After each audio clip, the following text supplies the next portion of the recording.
Qu'est-ce que l'amour vrai, l'amour véritable? Bonjour et bienvenue dans cette nouvelle vidéo destinée à améliorer ta vie de femme, la transcender et accéder au meilleur. Et dans cette nouvelle vidéo, on va parler de l'amour, d'un amour sincère et pur que l'on recherche toutes. Et la plupart des gens, malheureusement, confondent deux choses. D'une part, le véritable sentiment d'amour et ce qu'ils en attendent.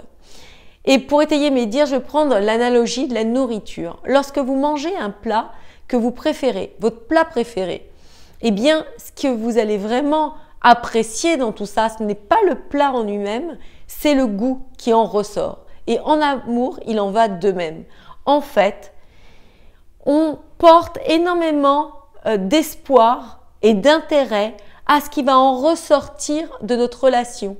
On a tendance comme ça à extrapoler ce que l'on pourrait éprouver de cette relation. C'est pour ça qu'il y a beaucoup de personnes qui s'attachent vraiment au début parce que c'est là où on est complètement passionné, c'est là où tout est émulsionné, on a vraiment nos sens en émoi et c'est à ce moment-là où tout vibre et où tout est très fort. Et pourtant, ce n'est pas la vérité. C'est pour ça que parfois, la déception est tellement brutale qu'une fois que les deux partenaires rentrent dans une réalité qui est beaucoup plus dure, eh bien, ils sont déçus et ça ne fonctionne plus. En amour et inconsciemment, on pense que l'autre va combler nos manquements, nos besoins et nos désirs.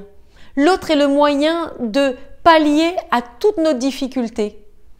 Alors que le véritable amour n'est pas dans le sens où on attend de recevoir quelque chose de l'autre, c'est plutôt dans la donation de soi, dans le fait de donner sans rien attendre en retour. Donc comment faire pour être toujours dans le véritable amour? Déjà, il faut faire de l'amour sa priorité, œuvrer dans l'énergie de l'amour. Essayez de ne pas toujours se centrer sur soi-même et de regarder toujours ce qui va nous convenir ou pas. Et faire des actes d'amour au quotidien et non des paroles. Difficile parce que l'homme est de nature égocentrique et qu'il aura toujours tendance à regarder ce qui se passe pour lui, à être nombriliste.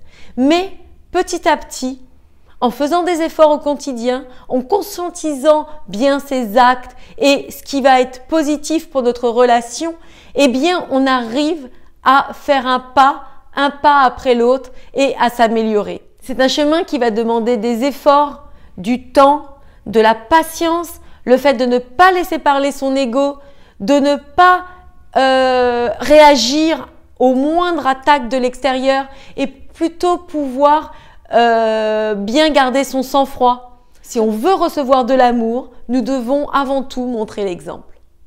Voilà. Je vous remercie d'avoir écouté cette vidéo. J'espère qu'elle vous aura plu et qu'elle vous aura apporté quelque chose. Toujours comme d'habitude, n'hésitez pas à la partager à quelqu'un à qui elle pourrait servir, à vous abonner à la chaîne si ce n'est pas fait, à liker la vidéo. Je vous embrasse et je vous dis à bientôt pour une prochaine vidéo. Ciao!